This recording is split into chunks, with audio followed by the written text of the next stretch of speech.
Hermano, les saludo con la paz del Señor. Vamos a dar comienzo. Le invito, hacemos una oración en esta noche. Bienvenidos los hermanos que nos acompañan aquí presencial, los hermanos que nos siguen en las redes. Un saludo para todos los hermanos. No estuve el lunes pasado, saben, estuve por misiones. Estuve en Puerto Iguazú conociendo a algunos alumnos. Estuve en Campo Viera también con algunos alumnos que nos siguen desde allá. Dios les bendiga a cada uno de los hermanos en los distintos lugares. Hacemos una oración, damos gracias a Dios. La última clase de este año, si el Señor no viene, como decía el pastor Sergio. Oramos, damos comienzo. Padre Santo, en el nombre de Jesús, te damos gracias, Señor amado, esta noche, poder estar junto a la amada iglesia, compartiendo, Señor, aprendiendo de tu palabra, pidiéndote, Señor amado, por cada uno de los hermanos que nos siguen en los distintos lugares, de distintas provincias. Señor, bendiga sus vidas. Señor, bendiga a los hermanos que nos han acompañado aquí presencial durante todo el año.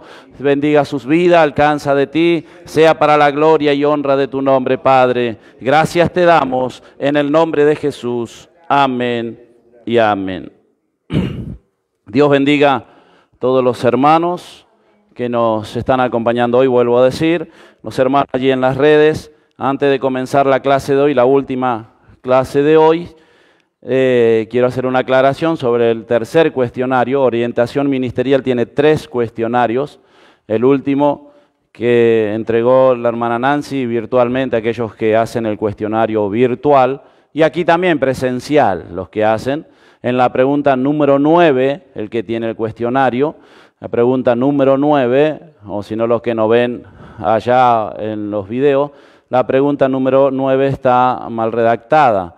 El hermano encontró allá la respuesta, pero no es lo que pregunta, sino que la pregunta dice, del cuestionario, la pregunta número 9, el cuestionario número 3 de orientación ministerial. La pregunta número 9 dice, dense 5 motivos del estudio.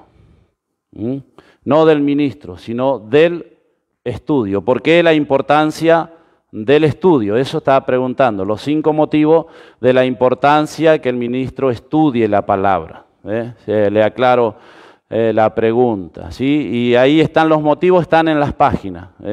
¿Cuáles son los motivos principales de por qué debe estudiar la palabra el ministro? ¿Sí? Dense 5 motivos o los 5 motivos del estudio. ¿Por qué el ministro debe estudiar la palabra? ¿Sí? Hecha la aclaración, ¿notaron los hermanos? La pregunta número 9. Lo otro por ahí le falta una letra, algo, pero son entendibles las otras preguntas. Y todo ese material, yo no di nada nuevo de ahí, solo agregué algunas cosas, pero todo, la respuesta está en el material. Sería bueno que por ahí, si usted se da un poquito de maña, conteste con sus palabras, no tanto con la fotocopia, sino con sus palabras. Pero está todo en el material, que fue cortito para este tercer cuestionario que tienen los hermanos que responder, así recibir ya, si contesta bien, el diploma en el mes de enero. Bien, vamos a la clase de hoy, hecha la aclaración, si no había más preguntas. Bueno, otra aclaración, porque me llegó de un mensaje de allí de La Plata, no sé si era de La Plata o no la hermana, porque me llamó un hermano que a través de él, y los mensajes cuando se van pasando llega preguntando sobre que yo hablé de un libro. No sé qué libro habré hablado, no lo sé. O me hacen acordar, no estuve la semana pasada, la clase anterior. Usted recomendó unos libros para leer, y eso quería saber qué libros eran. Que recomendé unos libros. Bueno, si alguno ve el video y tiene el nombre, me manda el nombre, porque no sé, no me acuerdo. Le aclaro a la hermana, porque dice que nos sigue ahí de las redes, una alumna, y no me acuerdo. Yo sinceramente pasa una semana y no me acuerdo. Y menos si ya pasó 2.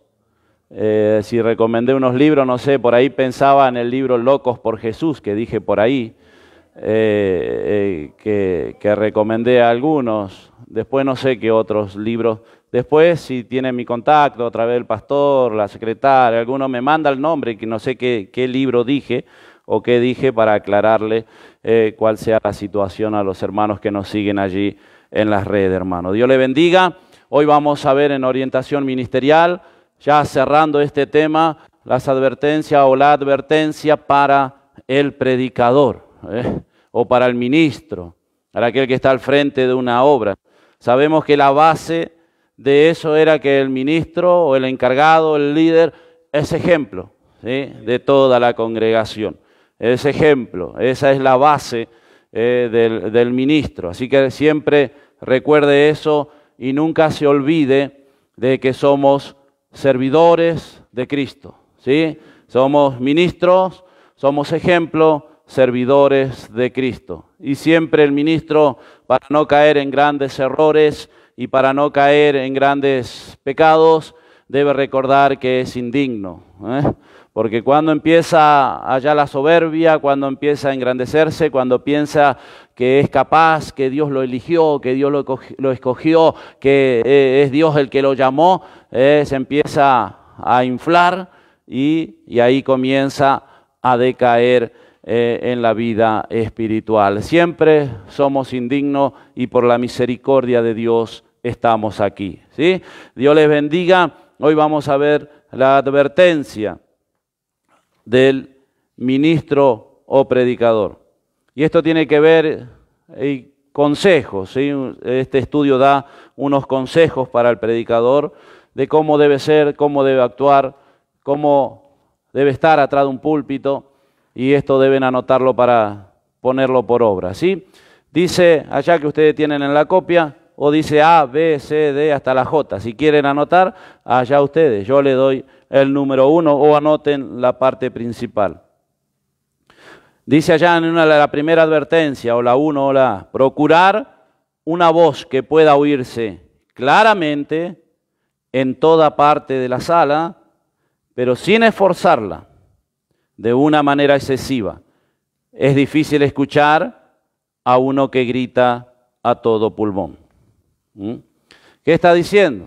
El predicador no tiene que ser un gritón, si se lo resumo, así, ¿no? No tiene que gritar excesivamente, porque, ahora voy a dar allá unos tips, hay gente que no va a entender, gente que no va a escuchar nada cuando uno grita, gente que le molesta cuando uno grita constantemente. Hay algunos predicadores que dan gracias a Dios de quedarse sin voz. Yo tuve en misiones, estuve casi de 8 días, 8 cultos, todos los días, ¿no? Y en uno de los cultos me quedé sin voz. No estaba gritando, éramos poquitos, no éramos mucha gente, pero empecé a predicar y en la mitad de la predicación sentía como se me iba apagando la voz, sin micrófono. No es una iglesia muy grande la que tenemos allá, pero sentí que se me iba apagando la voz y cada vez yo me escuchaba menos. Y si yo me escuchaba menos, lo que serían los otros hermanos, ¿no? Bueno, fue una infección, supongo. Los hermanos oraron, reprendieron. Bueno, Dios después me dio la victoria, pude hacer los otros trabajos que estaban por delante. Puede suceder. El tema es cuando forzamos la voz, cuando gritamos, cuando nos excedemos, y nuestra voz se desaparece, nuestra garganta no aguanta eso, ¿no? Decía el enunciado que debemos procurar que la voz sea clara y que se escuche en todo lado, y no debemos gritar. ¿Por qué? Mire por qué. No debemos, esto no está en la copia si quieren, ¿por qué? Dice allá que cuanto más gritamos, menos pensamos. Qué tema, ¿no? No lo digo yo, es un consejo que da ya el estudio y algunos hombres que escribieron sobre este tema.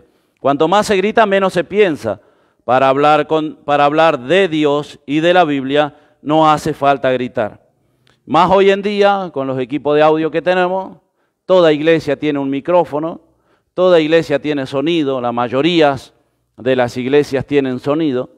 Así que a veces hasta no es necesario gritar, forzar la voz. Yo me acordaba y pensaba, le busqué algunos versículos del Señor Jesús. Él predicaba a multitudes, dice la Biblia. ¿Y cómo lo hacía? Me quedé pensando yo. ¿Sin micrófono? sin parlantes. ¿Cómo sucedía eso? Miles de personas y había cielo abierto, ni siquiera en un lugar cerrado. Y la voz se escuchaba. Les voy a leer 2 versículos porque quiero ir rápido, no me quiero parar y detener en algunos puntos, que tenemos que ver 2 hojitas hoy rapidito para terminar, si no venimos el lunes que viene.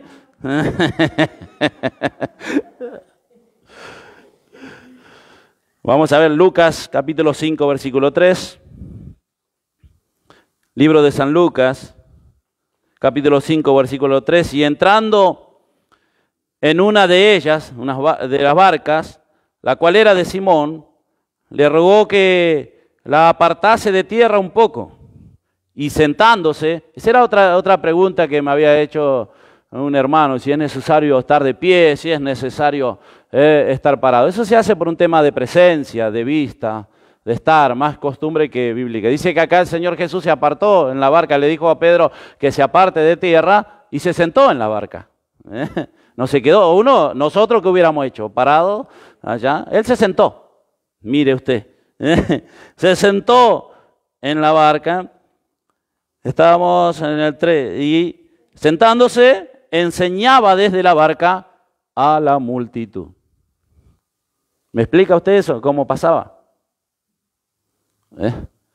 Algunos dicen que el mar, el viento llevaba la voz de él, pero en otras oportunidades él estaba en el monte, cuando da el sermón del monte, valga la redundancia, había multitud de gente también, junto con los discípulos, y él estaba en el monte, no estaba el mar ahí, no estaban los vientos, y ahí él da esa enseñanza tan preciosa de Mateo 5, el sermón del monte. ¿Y cómo sucedía eso, no? El poder de Dios, digo yo, pues no hay otra forma, no hay otra manera de explicar eso, porque no había altavoz, no había megáfono, no había parlante, mucho menos micrófono de lo que hoy hay. Mateo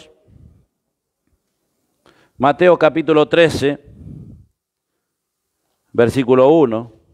A veces no es tan necesario gritar. Mateo capítulo 13, versículo 1. Aquel día salió Jesús de la casa y se sentó junto al mar. Aquí estaba en el mar de nuevo. Y se le juntó mucha gente. Y entrando él en la barca, se sentó de nuevo. ¿Por qué no estuvo parado? Se sentó.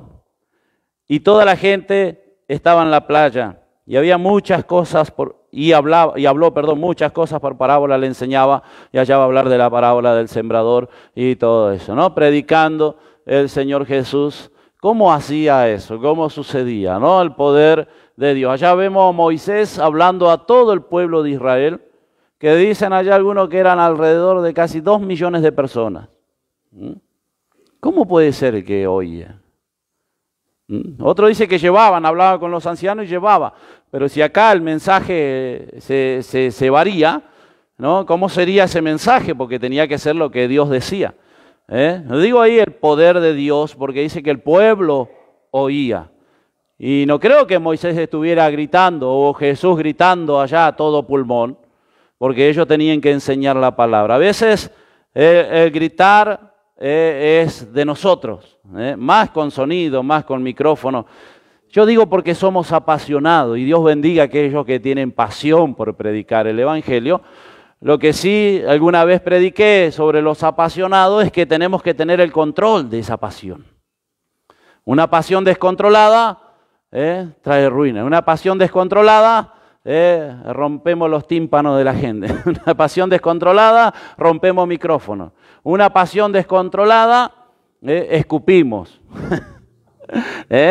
Cuando se habla, cuando se grita, ¿no? Entonces tenemos que tener ese cuidado como ministro, como predicador de la palabra del Señor.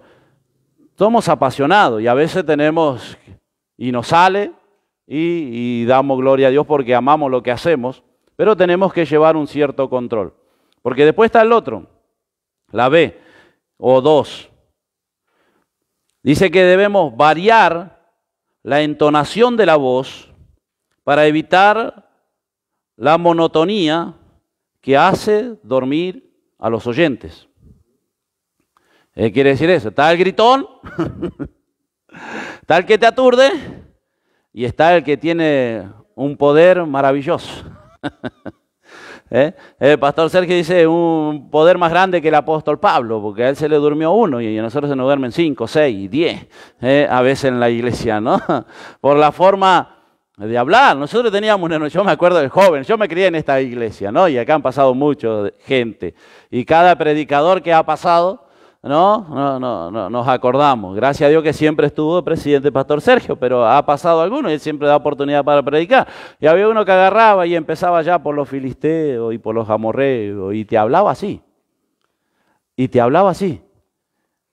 Y no era 20 minutos, 1 hora y media de no entender nada y de escuchar la voz así.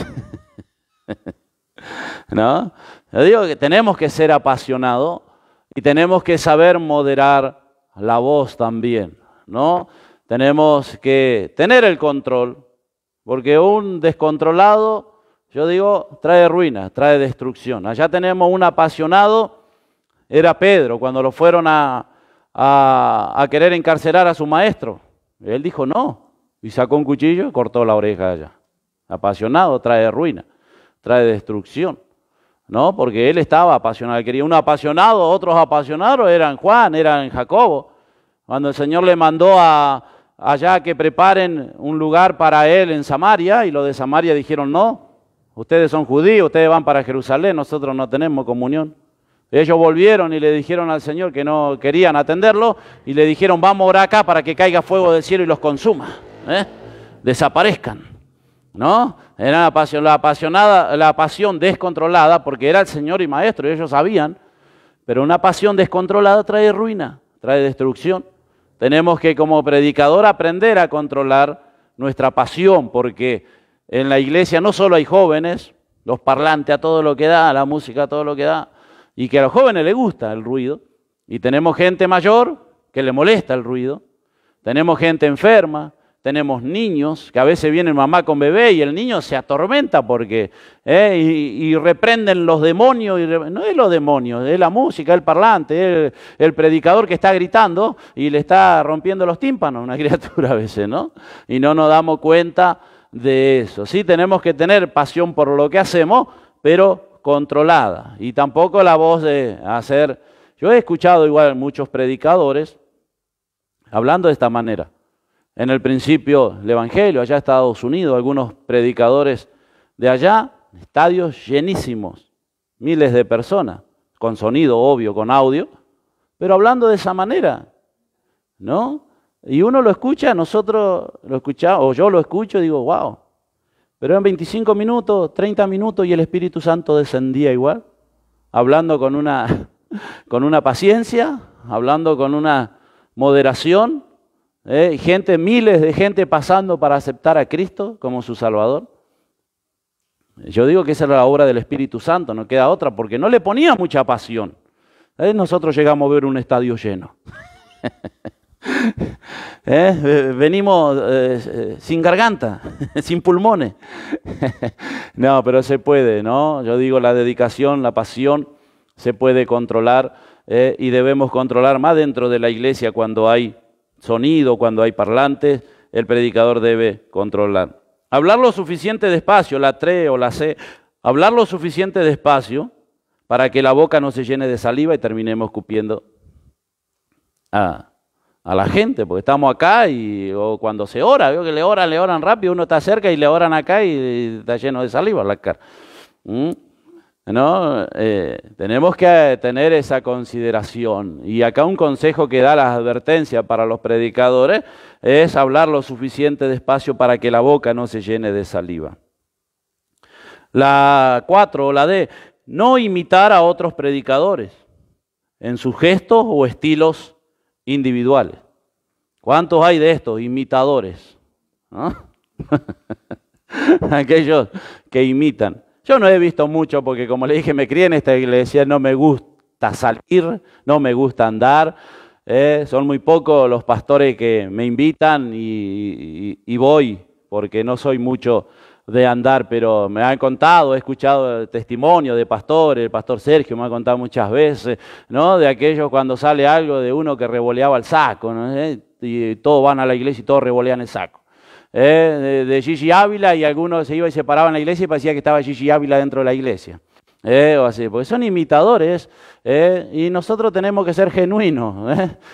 Gigi Ávila hubo uno. Habrá mejores, habrá peores, pero Él es uno. Nosotros somos uno, habrá mejores, habrá peores. Y nosotros tenemos que ser como somos, genuinos. El siervo de Dios es genuino, es verdadero, es sincero, no imitadores de nada. Esto pasaba, Jesús le llamaba a muchos allá en su tiempo, a esos fariseos, Él les llamaba hipócritas.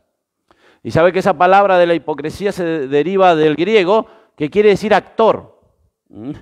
Eran actores, simulaban ser algo, ser alguien, ¿no? Y el Señor le decía hipócrita, decía, ¿cuántos hipócritas hay hoy? Actúan algo, hablan de un evangelio, hablan de una verdad, pero ni siquiera la viven, ni siquiera la practican, imitan a otro. ¿Por qué el evangelio hoy está tan abaratado, está tan hoy que la gente desconfía? Por estos hombres. Porque se hacen burla del evangelio, porque hacen negocio del evangelio. Yo he escuchado a gente aconsejar a otro, hacete pastor, porque te vas a llenar de plata. No tienen nada que ver con el evangelio. Por eso el evangelio está tan abaratado hoy en día, ¿no? Dios nos libre y nos guarde de ser imitadores. Tenemos que ser genuinos, buscar gracia de Dios, buscar palabra de Dios y ser uno. Eso es lo que Dios quiere, es sinceridad de corazón y no tener que imitar a nadie. 5 o como usted quiera. No acostarse sobre el púlpito. Vio que acá tenemos showman a veces. Nosotros hemos tenido algún showman. Se saltaba, pateaba, se bajaba del púlpito, corría entre los bancos, saltaba arriba de los bancos. Teníamos ganas de atarlo, porque estaba desatado, estaba. Bueno, acá lo que aconseja es no acostarse sobre el púlpito, veo como hace algunos, se tira sobre el púlpito, porque más allá de que nosotros enseñamos que es un lugar para apoyar la Biblia, es el lugar más sagrado de la iglesia. Más allá de que hay iglesias que hoy a hermanas, a miembros no le dejan subir al púlpito, solo los pastores, solo los obreros, porque solo algo, no sé, están allá en el tiempo del sacerdocio todavía, donde solo el sumo sacerdote puede pasar para allá. No les dejan, a las mujeres menos que menos, ¿no? Nosotros es un lugar que es para apoyar la Biblia, un lugar, pero también es un lugar de reverencia, es un lugar de donde nosotros, si sabemos que hay gente en pecado, no le vamos a dar lugar a que tome el púlpito, no le vamos a dar lugar a que esté al frente. Ahora es lo mismo que alguien comparta acá que esté ahí arriba en el púlpito, porque por más que esté en pecado, esté acá, esté ahí en el púlpito, es lo mismo, está en pecado. Hay gente que ora. A mí me han preguntado por qué oramos de espalda al púlpito, porque tenemos la silla allá, nosotros nos arrodillamos para allá. Y tenemos los bancos mirando acá, cuando nos arrodillamos para allá, ¿no? Y dice que siempre le damos la espalda al púlpito, al altar. ¿Y cuál es el verdadero altar del hombre? El corazón es el altar. Alguno me ha dicho, ¿puedo pasar ahí arriba? ¿Por qué no? No tiene nada que ver, pasar a saludar, no pasa nada. No puede estar ministrando, pero sí puede pasar a saludar, no tiene nada de otro mundo. Pero esto es algo de honra en las iglesias, por eso nosotros no debe acostarse sobre el púlpito, estar ahí tirado arriba del púlpito, porque es algo consagrado, algo para el Señor también. Debe honrar, debe cuidar también las cosas del Señor. ¿Sí? Pero hay de todo en la iglesia. Yo creo que la clase pasada, la anterior que yo estuve, le conté de uno que se hizo toda una reja ahí y se vistió de preso para decir que era el apóstol Pedro cuando estaba preso y predicó sobre el apóstol Pablo preso. Se fabricó toda la escenografía ahí en el púlpito de reja y él se vistió como de preso. Él es preso. Actores, hipócrita, como decía el Señor, showman. Y eso, lo que está diciendo eso, que tenemos que evitar eso, es un lugar de reverencia, es un lugar santo dentro de la iglesia, ¿sí? No acostarse sobre el púlpito, No meter las manos en el bolsillo. Mucho de esto a veces lo hacemos nosotros, quédese tranquilo. Ahora un hermano estaba asustado que yo enseño esto y dice, ahora nos van a mirar todo. Ahora nos van a observar a ver lo que hacemos. Y bueno, es el estudio. Pero a veces, muchas veces lo hemos hecho. Y lo hacemos, son costumbres, cosas que uno lleva, que debemos aprender a no hacerlas. Ahí está el tema a veces. Que debemos tratar de no hacer esto que aconseja. ¿Por qué? Porque meter las manos en el bolsillo, mire a lo que significa. Según la psicología, meter la mano en el bolsillo puede indicar desinterés o falta de compromiso. El canchero, ¿no? Está el cancherito también. Dice que el meter la mano en el bolsillo puede indicar desinterés o falta de compromiso en una conversación. Esto puede surgir que la persona, o decir que la persona no está involucrada en un diálogo, o que no tiene entusiasmo por conectar, está por estar, porque me pusieron, no está con el entusiasmo por conectar con otras personas, expresa inseguridad, o que está mintiendo activamente. ¿Cómo puede ser que se está...? Pero ¿cuántos hay, no? Enseñando, hablando, sana doctrina, sana palabra. Y cuando uno empieza a investigar su vida, corra, ¿no? Porque hoy en internet se alimentan de tantas cosas, de tanta basura. Y a mí cuando me recomiendan algunos, yo le digo, busca a la esposa primero, busca a la familia, a ver qué dice, qué hace, ¿no? Y cuando buscan, porque la mayor parte de la sana doctrina, entre comillas, lo más difícil a veces pasa por las mujeres. El cabello, los aros, los maquillajes, ¿no?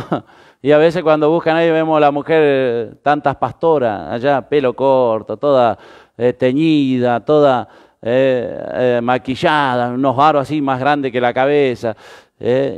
¿Qué gana te va a dar? No sé. O nosotros porque estamos acostumbrados a otra manera. Y aquellos que quieren también aprender la sana palabra, la sana doctrina, que aman o dicen que aman la sana doctrina, el ministro no mete la mano en el bolsillo porque puede significar esto, que sea un mentiroso. A veces lo hacemos y se nos escapa, quédese tranquilo. No significa que todo, estoy dando algo en general, ¿no? Según la psicología, ¿qué significa para ellos meter la mano en el bolsillo? Aun cuando conversa con otro, dice que es falta de respeto. Que usted, para dar seguridad, para expresar fortaleza y confianza, debe mantener las manos fuera. Confianza y fortaleza. Si algún día se me escapa meter la mano al bolsillo, no me van a juzgar, ¿no? Puede pasar, ¿no? Estamos hablando en general y a veces nos pasa y nosotros cuando estamos ahí nos acordamos y sacamos de vuelta rápido, pero bueno, nos pasa. Puede ser por los nervios, puede ser por lo que tiene que hacer. Es algo en general, no estoy diciendo ahora voy a meter alguna mano al bolsillo y si este es un mentiroso. No, de ninguna manera, pero debemos tratar de evitar para darle seriedad a lo que estamos hablando, para dar seriedad a la palabra de Dios. Según la psicología, si usted tiene las manos fuera, dice que es símbolo de fortaleza y confianza. Mire, qué lindo eso, ¿no? Este es confiable. Pero a veces nos pasa, mucho de lo que enseñamos acá nos pasa, ¿sí? Quédese tranquilo, nosotros lo que tenemos que aprender es a no hacerlo. O tratar de no hacerlo, en nuestra mayoría de vida. No escupir nunca al suelo. Para eso debe usar un pañuelo. Por eso el cristiano, ¿qué tres cosas tiene que traer a la iglesia? La Biblia, nosotros enseñamos la Biblia, el himnario y el pañuelo. Tres cosas, por ahí el Señor te visita, el Espíritu Santo, tener pañuelo. O si estás resfriado, tener un pañuelo. Si te van a escupir, un pañuelo. Y la Biblia, la palabra de Dios, el himnario para alabar al Señor.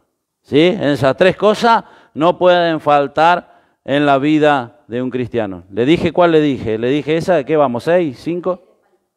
La G. No hacer ruido con los pies. O el que zapatea, el que salta, como le dije, atrás del púlpito. Está el que golpea mientras va. A veces pueden ser los nervios, vuelvo a repetir. Nos van a juzgar ahora, nos van a mirar y observar. Este no es un predicador, este está haciendo todo mal. Este, no. A veces puede ser los nervios, puede ser cosas que sucede, no quiere decir que suceda así.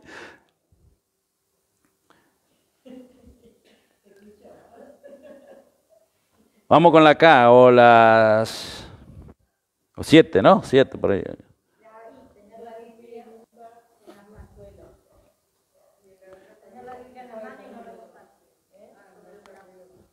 Sí, esa dice, no tener la Biblia en la mano. Esto da más dignidad que tenerlo así. Pero si hay gente que no puede, tiene una discapacidad, está enfermo, tiene el brazo quebrado, ¿cómo lee la Biblia? Importante que se lea la palabra de Dios. Lo que está hablando es de respeto del cancherismo, del que me gusta tenerla así o en el regazo de las piernas. Nosotros, aunque estemos sentados, tomamos la Biblia con las manos. Da seriedad, da respeto, que es la palabra de Dios. Más allá que nosotros enseñamos que esto es papel y tinta, es también la palabra de Dios, ¿sí? Hay gente que cree que esto tiene poder. Duerme con esto, toca esto, si no toca la Biblia no puede dormir. Toca la Biblia y ora para orar, ora con la mano en la Biblia. ¿Entiende? Esto es papel y tinta. Ahora lo que nosotros hacemos es honramos, cuidamos esto que incluso vale muy caro hoy en día. Seguimos entonces. No repetir, no repetir palabras de alabanzas o expresiones solo para llenar el espacio entre sus pensamientos. Gloria a Dios, aleluya. ¿Quién vive? A su nombre. No sé, había otra frase más que ya ni... Pero pasa eso. 3 gloria a Dios. Ahora está escuchando algunos 7 gloria a Dios. 3 no quedó chico el 3. Porque como eran 7 gritos de júbilo, ahora le agregaron el 7, el número perfecto de Dios, el 7. Entonces ahora se van a empezar a copiar todo con el 7 y vamos a escuchar por ahí. 7 gloria a Dios, 7 aleluya, 7 no sé, porque es el número perfecto en la Biblia y entonces le van a agregar. Usan esto para apoyarse en sus pensamientos, usan esto cuando se olvidan, cuando ya no tienen palabra. O el hablar en lengua. Predica y habla en lengua. Predica. Tenemos que predicar la palabra de Dios. A veces nos ha sucedido y nos pasa que como nosotros tenemos pasión y cuando está muy bien el Espíritu Santo, a veces para desahogarnos tenemos que hablar en lengua. Es algo, no sé si a ustedes le pasa, a nosotros que predicamos, o por lo menos a mí pasa, sucede. Se siente algo adentro que a veces no se puede controlar. Y de vez en cuando hablamos en lengua o decimos un gloria a Dios. Pero ahora que cuando está compartiendo una palabra, gloria a Dios. Gloria a Dios. Amén, hermano. Amén, hermano. Amén. ¿Encontró el versículo? Pueden decir amén. No sé de dónde salió. Yo le digo a mi amigo, ¿de dónde sacaron eso? Busquen los versículos. ¿Por qué? Porque como no tienen qué decir cuando le dice el versículo, yo le digo el versículo mientras voy hablando, mientras le doy tiempo que busquen, le pregunta a la gente, ¿encontraron? El que encontró diga amén. El que encontró diga amén. Algunos dicen, ¿encontraron? Amén. Ni recién empezó a buscar y ya dice amén. O otro ni abrió la Biblia todavía y amén, porque le quiere cortar el tiempo de él para que no esté ahí arriba del púlpito no sabiendo qué hacer. Amén. ¿Encontraron? Amén. Dice. No evitar esas expresiones solo para llenar espacios, hermanos, amigos, y continuamente, y con muletillas le llama al pastor, se van apoyando continuamente en eso. Y el predicador debe evitar eso. ¿Sí? Debemos tener palabra. Para eso se supone que todo lo que estudiamos antes, que estudió, que oró, que preparó, se supone que hizo todo eso antes de ir a pararse al púlpito, ¿no? Los hermanos también deben hacer eso. Culto de agradecimiento. No quiere venir nadie porque no le quieren dar, no quieren agradecer. Desaparece, ¿no? Por no tomarse un tiempo, ¿cómo no vamos a agradecer el día de vida que tenemos? Allá dice el salmista, todos los que respiran, ¿qué tienen que hacer? Alabar al Señor, dar gracias a Dios. ¿Por qué no? Alabe a Dios. Todo lo que respiran. ¿Cómo nosotros a veces estamos tan vergonzosos, no? Yo lo quisiera escuchar en la casa a los vergonzosos, a las vergonzosas. Le quisiera escuchar en la casa que si no hablan, si no gritan. Porque en la iglesia hay que no me dé lugar, que no, ya ahí calladito. Pasan al púlpito y no saben qué decir. Me gustaría escucharle en la casa a ver si son así de vergonzosos o vergonzosas. En la casa, ¿sí? Dios les bendiga. La J o 8, vamos. 8. No revelar sus luchas a la congregación. Hermano, no sabe lo que estoy pasando. Hermano, no tengo ni para comer. Yo escuché un manguero así. Era manguero, no era que no tenía. Pero que él hacía, le daba lástima a los hermanos, la iglesia, para que después le metan allá con el bolsillo. Le den algo. El verdadero siervo de Dios no cuenta sus luchas acá arriba. Qué tema, ¿no? No contar sus luchas. Y tenemos, ¿no? Y tenemos para contar si quiere. Luchas, problemas, dificultades. Sí que hay en nuestras vidas, ¿no? Pero yo le digo a los siervos de Dios, vos haces todo, estás en todo, pero erraste en una y te van a crucificar por esa una. Mirá la mala cara que vino hoy el pastor. Mirá la cara que tiene. Y si no le saludó, pasó por al lado y no le saludó. No lo vio, se olvidó, venía pensando en otra cosa. O el problema muy grande que a veces ustedes no saben y no le saludó.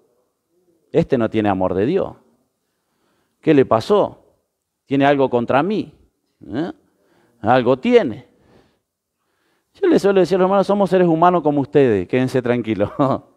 Tenemos los mismos problemas que tienen ustedes. ¿Sí? Ahora la diferencia del siervo de Dios que se para acá y no cuenta sus luchas. Él habla, a mí me ha tocado predicar enfermo y orar por gente enferma y se ha sanado. Y yo seguí enfermo. Y yo me tuve que ir a operar.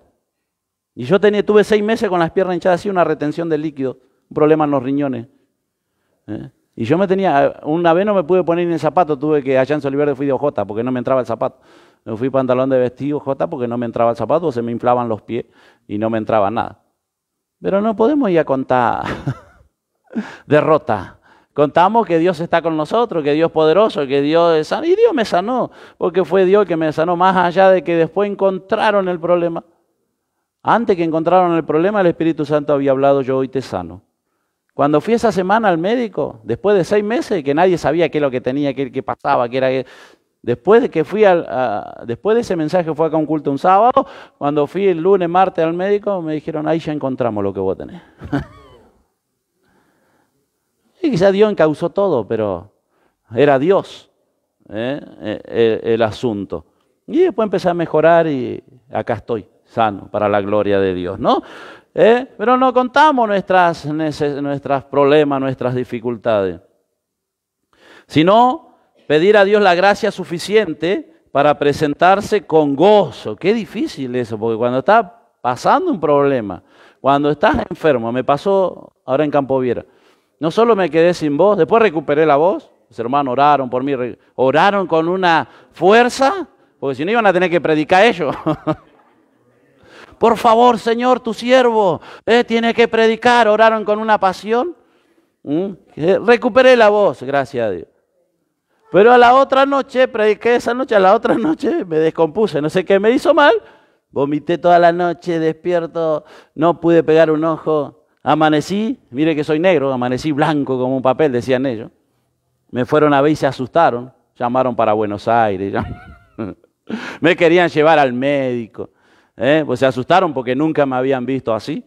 Pero estaba mal, sí, me la pasé mal toda la noche. Pero bueno, hicimos un poco de reposo y también, ahí se vinieron 5 horas. Oraron todos, gracias hermano, estoy bien, tranquilo, ya me va a pasar, ya me voy a recuperar. Pero no, tiene que estar a predicar y tiene que hacer la vigilia. Y oraban y reprendieron y gracias a Dios. Bueno, me recuperé también y estamos acá, ¿no? Pero yo le digo a ellos, somos humanos como todos, nos enfermamos, tenemos problemas, tenemos necesidades como todos, pero el ministro pasa acá y alaba a Dios, da gracias a Dios, y está gozoso. Esos son los siervos de Dios, ¿no? ¿Cuántos hay que pasan y lloran y lamentan y revelan sus luchas? Pero decía el Señor Jesús que el que no toma su cruz y le sigue, ¿qué pasa? Lucas, y los siervos de Dios tienen que estar preparados para eso. Lucas 9:23. Lucas 9:23. El que no toma su cruz y le sigue. Y decía a todos, si alguno quiere venir en pos de mí, niéguese a sí mismo. Tome su cruz cada día. ¿Qué? Cada día, ¿no? Tome su cruz y sígame. Los problemas, las dificultades, también tenemos hijos, tenemos problemas en la casa, tenemos dificultades en todos lados. Ahora no tenemos que parar acá y hablar de gozo y de sonreír, porque si ponemos cara fea nos crucifican. Si ponemos cara fea estamos mal. No somos siervos de Dios. No, tenemos problemas como todo y a veces podemos venir con mala cara, a veces podemos venir enfermos, a veces nos suceden muchas cosas y a veces peores, porque al estar al frente de la iglesia, yo le digo a los hermanos, si el diablo a ustedes le tira con un rifle, a nosotros nos tira con un cañón para destruirnos directamente. Pero el siervo de Dios se para, predica la palabra de Dios. Pero para ellos también hay recompensa, porque así decía el Señor, libro de San Mateo.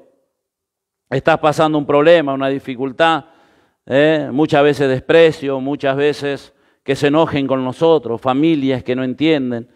Pero para ello había recompensa, decía el Señor, libro de San Mateo capítulo 19. A los 12 le prometió estar con ellos, con Él allá en el cielo, 12 lugares que el Señor tiene con ellos. Pero el versículo 29, yo digo que esa promesa es para nosotros. San Mateo 19 y versículo 29. Y cualquiera que haya dejado casas, o hermanos, o hermanas, o padre, o madre, o mujer, o hijos, o tierras, por mi nombre recibirá 100 veces más y heredará la vida eterna. Está pasando problemas, está pasando dificultad, hay recompensa para eso. Dios les bendiga, las advertencias para los siervos de Dios, para los ministros. Y voy a cerrar y voy a terminar ya en esta noche con la extensión, algo que ustedes no tienen allá. Él hablaba acá de la importancia del ministro, de hacer visitación, de ganar almas, de abrir anexos, de cómo predicar la palabra. Y esta es la extensión, pero esta se la voy a dejar de chapa nomás, no está en el cuestionario, quédese tranquilo. Acá dice que el pastor o el siervo de Dios, y esto debemos ponerlo por obra, debe llevar por blanco la evangelización de todas las comunidades. ¿Por qué? Debemos llevar la evangelización y predicar. Pero como dije al principio, que la familia, la casa, el obrero es ejemplo, él de la iglesia, del liderazgo, él tiene que ser ejemplo. Esta fue la orden que el Señor le dio de extensión a los discípulos. En el libro de los Hechos, capítulo 1, versículo 8. Libro de los Hechos, de cómo se tenía que llevar la evangelización o predicar el evangelio. Dice, pero recibiréis poder cuando haya venido sobre vosotros el Espíritu Santo. Y me seréis testigo en... ¿Qué es Samaria? Que dijo el hermano.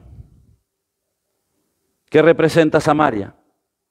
No dice Samaria ahí primero, pero ¿qué representa Samaria? Mm. Cuando le cambiamos el orden a las cosas nos perdemos. Y le cambió el hermano, no yo. Él dijo Samaria. ¿Qué? ¿Dónde tenemos que ser primero? ¿Testigos dónde? No, ahí, ¿qué dice en la Biblia? ¿Testigos en? ¿Nadie tiene la Biblia? Ah. ¿Y qué es Jerusalén? Jerusalén. Jerusalén, el hogar. ¿A dónde tenemos que empezar? En el hogar. Judea, dice después. ¿Qué es Judea? Los vecinos. La familia es el hogar. Los vecinos alrededor, Judea. ¿Samaria qué es? Las poblaciones de alrededor. O sea, empezamos, nos extendemos. Yo pensaba cambiarle el orden, pero parece que ni con el orden se... Dios le bendiga. El mundo es lo que sigue y hasta la última parte de la tierra. Eso es el mundo. Me seréis testigo en Jerusalén, Judea, Samaria y hasta lo último de la tierra. Ahí el mundo. ¿Lo anotaron? Dios le bendiga. Le dejo eso de chapa. Gracias por soportarme este año. Todas las quejas al pastor Sergio, ya saben. Es la página de él, así que todas las quejas, preguntas al hermano Sergio, que él me metió acá. Dios les bendiga. Un gusto poder estar este segundo año con ustedes, compartiendo con los hermanos aquí, los hermanos en las redes. Me alegraba porque le cuento esto, ya termino, iba a Puerto Iguazú a visitar a una gente y le iba a hacer un chiste. Salió alguien a recibirme y le dije, avisale a aquel que está allá que le vengo a cobrar la deuda. Y iba con 3 más yo. Y él se empezó a reír. Y le digo, ¿por qué te reís? Decirle que vengo a cobrarle la deuda. Y él me dice, y se reía. Le digo, ¿qué, me conocés vos? Sí, usted es el pastor Pablo. ¿Y de dónde me conocés? Yo no lo conocía, nunca lo vi.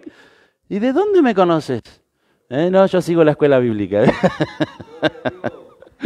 Dios le bendiga a todos los hermanos, un gusto los hermanos allá. Hugo se llama allá en Iguazú, Dios le bendiga.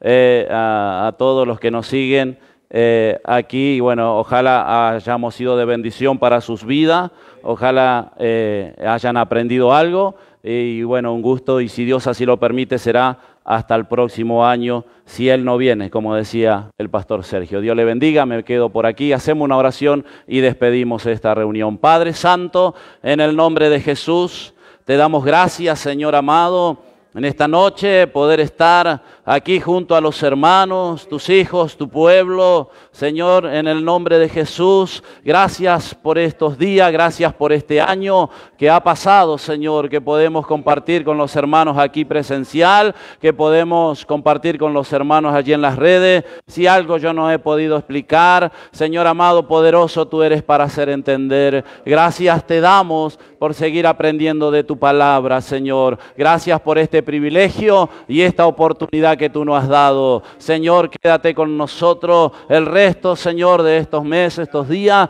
y sea tu voluntad sobre nuestra vida. Guarda el regreso de nuestros hogares. En el nombre de Jesús te damos gracias. Amén y amén. Dios les bendiga.